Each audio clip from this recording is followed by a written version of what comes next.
আমাৰ বাজেটত আমি যিমানবিলাক আঁচনি ঘোষণা কৰিছিলোঁ প্ৰত্যেকটো আঁচনি অহা 20 ফেব্ৰুৱাৰীৰ আগতে আপোনালোকৰ ওচৰলৈ লৈ আহিবৰ বাবে মই সংকল্পবদ্ধ।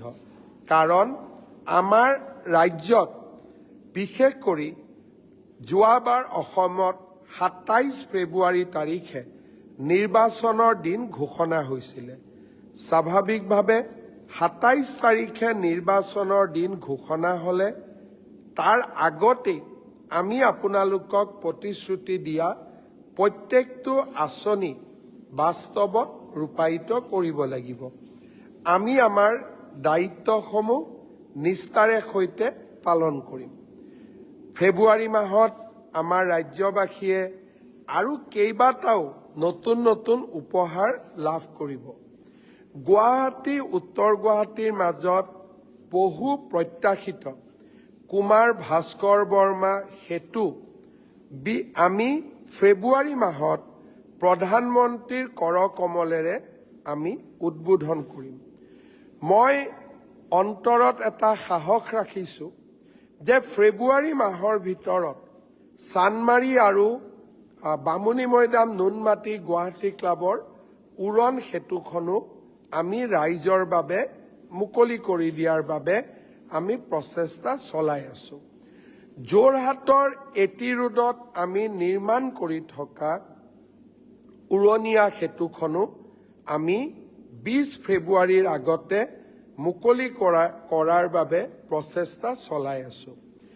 ডিফুৰ উৰণীয়া সেতুখনো আমি এই ফেব্ৰুৱাৰী মাহৰ ভিতৰতে মুকলি কৰি দিয়াৰ বাবে আমি প্ৰচেষ্টা চলাই আছোঁ। ডিব্ৰুগড়ত আমি নিৰ্মাণ কৰা খনিকৰ ষ্টেডিয়ামৰ ফাৰ্ষ্ট ফেজ আৰু ডিব্ৰুগড়ত আমাৰ অসম বিধানসভাৰ দ্বিতীয় চৌহদ নিৰ্মাণ কৰাৰ যি আমাৰ এক বিশাল আঁচনি আছিলে তাকো অহা 30 তাৰিখে বাস্তৱত ৰূপায়ণ হ'বলৈ গৈ আছে।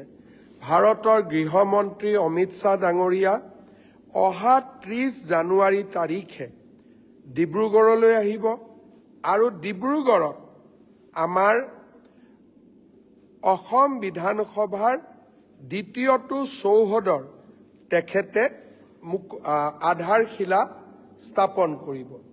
স্বাভাৱিকভাৱে সেইদিনাখনেই গৃহমন্ত্ৰী ডাঙৰীয়াই খনিকৰ ষ্টেডিয়ামৰ প্ৰথম পৰ্যায়ৰ কামো বা প্ৰথম পৰ্যায়ৰ সমাপ্তিৰ পিছত তাকো উদ্বোধন কৰিব।